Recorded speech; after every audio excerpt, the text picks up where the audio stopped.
We're back for your ears only. I'm Melissa Exelberth. I'm David Alpern with this quote from the news. A lot of the blame for the meningitis situation lies at Congress's door.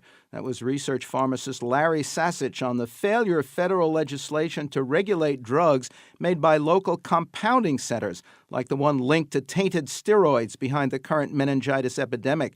At a congressional hearing last week, the FDA was faulted for insufficient enforcement under the authority it already had. Now this. I took a trip on a train and I thought about you. I passed a shadowy lane and I thought about you. I Thought About You was written in 1939 by composer Jimmy Van Heusen and lyric master Johnny Mercer, but it sounds as fresh and heartfelt as ever on the new CD Something to Remember by veteran songstress Sandy Stewart and her jazz piano virtuoso son Bill Charlap.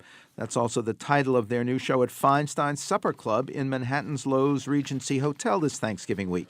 And to preview both the disc and the show for your ears only, we're pleased to have Stewart and Charlap on the line now. Welcome to our show. Thank you so much. The CD is composed of 15 classic tunes from the Great American Songbook by George Gershwin, Irving Berlin, Richard Rodgers, Larry Hart, Jerome Kern, and others. How did you decide on them? You first, Bill. Well, we just pick songs that we love. It's very easy. That's about it.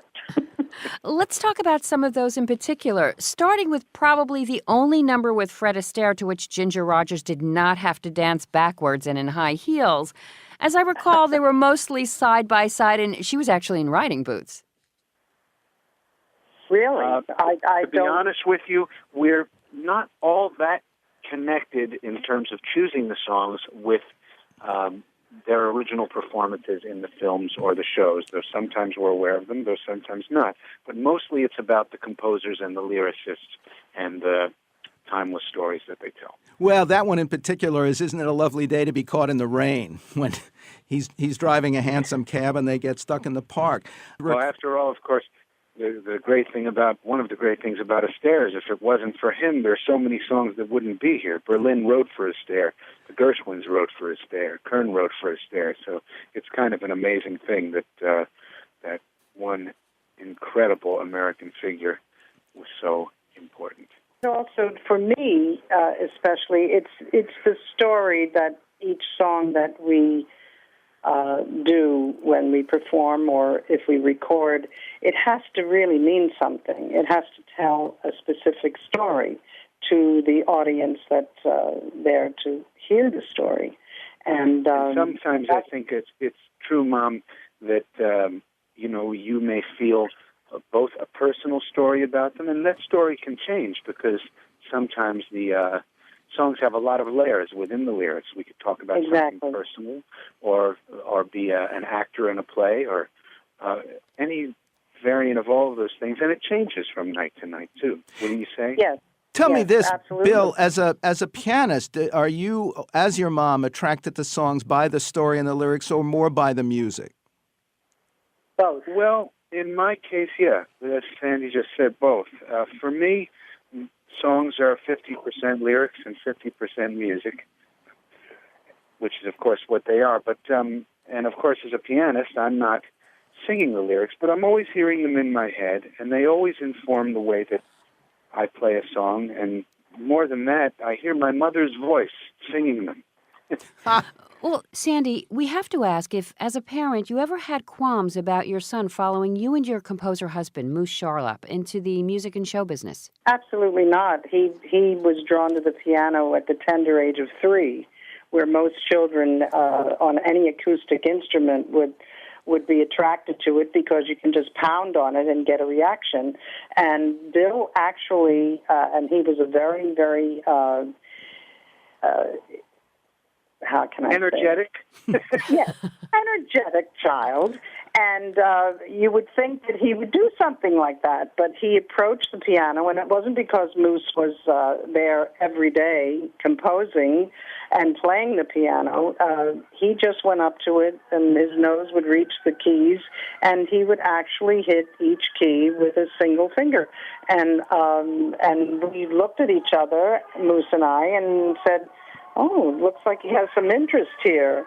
Absolutely, we encouraged it immediately.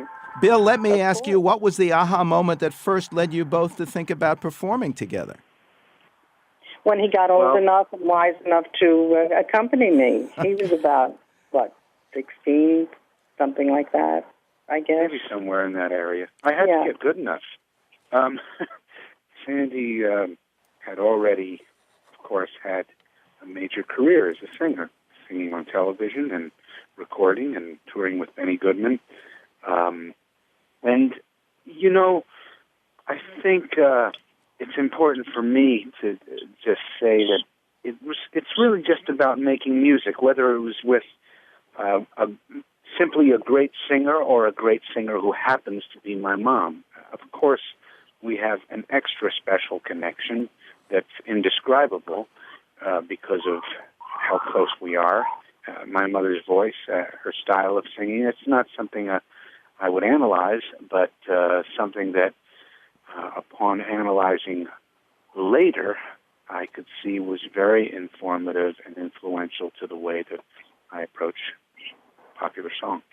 Singer Sandy Stewart and her son Bill Charlap, the jazz piano virtuoso, performed November 19th through the 24th at Feinstein Supper Club in Manhattan's Loews Regency Hotel. Their new CD is Something to Remember. What did I do? I thought about you.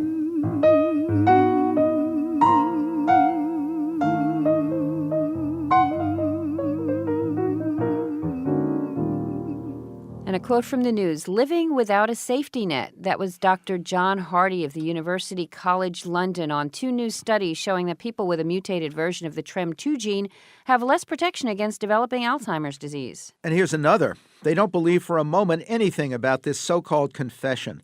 That was Robert Gottlieb, lawyer for the family of Pedro Hernandez, now facing trial for the headline kidnap killing of 6-year-old Eitan Pates in 1979. Hernandez will plead not guilty, his own lawyer said, charging his confession resulted from psychological manipulation of his client's mental illness.